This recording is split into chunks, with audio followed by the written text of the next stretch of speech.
Auzubillahiminash-shaytanir-rajim. Bismillahir-rahmanir-rahim. Rabbi shrah li sadri wa yassir li amri wahlul 'uqdatam min lisani yafqahu qawli. Assalamu alaikum wa rahmatullahi wa barakatuh. This is Islam Talk and I'm Fatima Siddiqui. And today I'm talking about Jannah eligibility. Jannah eligibility is very important to understand and learn and practice, for all the believers. Why? Because Allah subhanahu wa ta'ala is asking in Quran, and do you think you will get into Jannah as is? Right? And we haven't tested you, we haven't seen your conviction, we haven't seen you how devoted and convicted and submitted and obedient you are. So Allah wants to test us, right? This dunya, this world, this earth is the place of testing. In the examination center, right, examiner has given you all the test paper, all the curriculum, all the books and everything, right? Allah has given this given that all, and He also sent us the teacher, right? All the Anbiya, all the prophets before Prophet Muhammad sallallahu alaihi wasallam, peace be upon him, were all the teachers, all the source of information from Allah subhanahu wa ta'ala, right? They brought the same message. Prophet Abraham, starting from Prophet Adam alayhi salam, right? From Prophet Adam alayhi salam till Prophet Muhammad, the same message, the consistent message was brought by Allah, from Allah subhanahu wa ta'ala. So what they say, Allah is one, right? Believe in Allah, believe the oneness of Allah, believe in His angels, believe in all His books, believe in heaven and hell, believe in resurrection after being dead, and believe in the khair and shar, or the good or the bad, coming straight from Allah subhanahu wa ta'ala. That's what the belief is, right? So if all the messengers were saying the same thing, all the messengers were conveying the same message, that means the message remains consistent. So at the time of Prophet Muhammad sallallahu alaihi wasallam, or peace be upon him, he said that we want the message to be completely compiled in the form of Quran. And in Quran, Allah subhanahu wa ta'ala says this, the place is the transition place, right? The place is not forever. The eternity, or the eternal place, or the destination will be the heaven or hell for the wrongdoers. For believers, for the submitting people, for the people who are completely obedient to the only creator, Allah, the most sovereign, the only sovereign, will end up in Jannah, or the heavens. And the people who do not believe, who disobey, who do not follow, and who transgress Allah's commands, Allah's boundaries, and who actually go against the commands of Allah subhanahu wa ta'ala, even after getting the proper constitution in the form of Quran, proper guidance, proper commandments, proper curriculum in the form of Quran, if we still disobeyed, we will end up in an unhappy place called Jahannam, or the hellfire. So Allah subhanahu wa ta'ala sees us and understands us as the biggest psychologist for human beings, as our creator, as our only exalter. He is teaching us that there is eligibility for Jannah. And what is the eligibility for Jannah?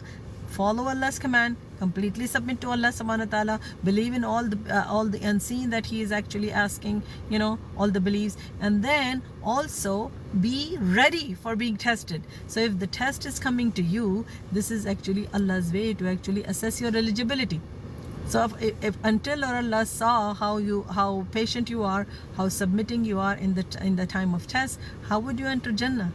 So when we talk about it, when we complain about it, we need to understand the test coming from Allah subhanahu wa ta'ala are to purify us, are to purify our heart, are to purify our soul. So we need to understand that when Allah is saying, and you think you will enter Jannah as is, right? Like in a worldly manner, if you actually enter into a different class than your actual class, like you grow and you become richer and you actually get to a better job, if you actually enter into a better circle or something, there are steps you take, right? There are things that you endure, there are tests that you pass, there are examinations that you go through, there are books that you read, and there are there are teachers that you work with or learn from, right? So there are levels. So for Jannah, you need to pass those levels too. In this mortal world called dunya, or the universe, or the earth, we need to cross those levels to get to that final destination of ours, right?